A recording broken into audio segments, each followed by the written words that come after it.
an interesting one with Mercedes Moné and Stephanie Vacour. Um, Mercedes is getting booed out of the buildings lately.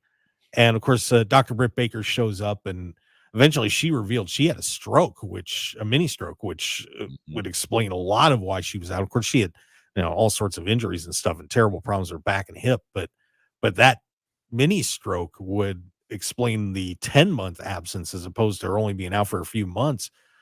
But Mercedes has a problem, I think.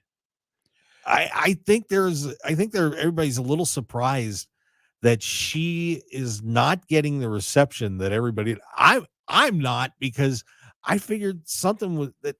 Look, she interacted well with the four horsewomen, but on her own, I wasn't sure. And now she's getting some. I'm not sure if it's the nuclear heat or if it's go away heat.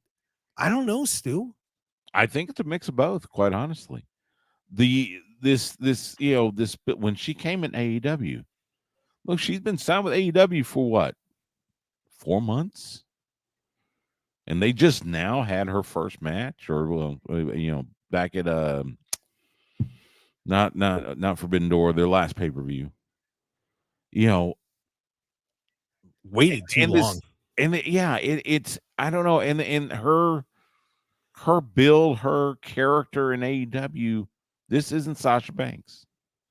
Now she's put that behind her, for better or for worse. Now, part of the heat on Forbidden Door, it actually, it got spurned on. Apparently, there was a fan ringside that had a Celtics jersey on. Yeah. They're in New York, so of course they're booing the hell out of the Celtics. Then they figure out, hey, Mercedes Moné's from Boston, let's boo her. So there was that.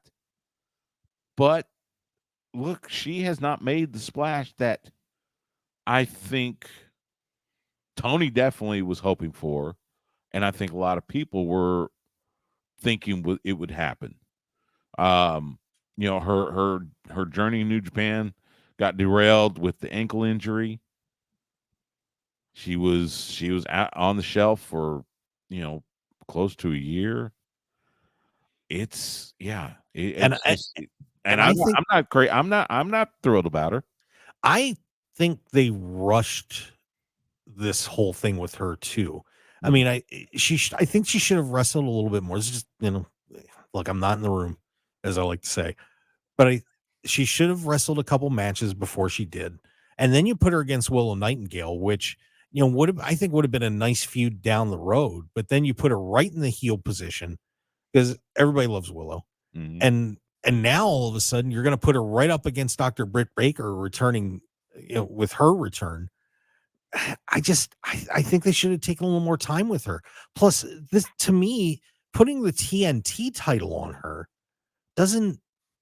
She's someone that should be fighting for the world title, and now all of a Yeah. sudden, and now you've also created a situation where now you've got Dr. Britt Baker, who should be fighting for the world title, is going after the TNT title too. And what's going to happen to Tony Storm?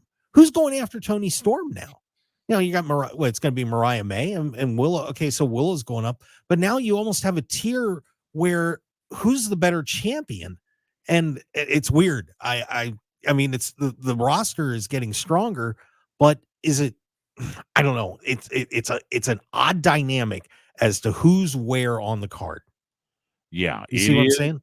It is. I don't get it. I get you want the New Japan Strong Women's title on Mercedes. It was intended for her to begin with, and if she doesn't injure her ankle against Willow, she does win that title. We get it.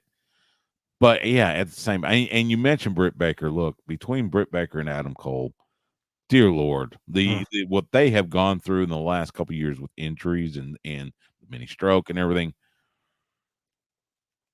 the I understand their passion to wrestle, to be in front of that crowd, but man, with what they have gone through, it wouldn't have shocked me in the least, and I would have absolutely said absolutely if they decided, you know what, enough is enough, Yeah. and step Yeah. away. But I get it, and we still haven't seen Adam Cole come back yet.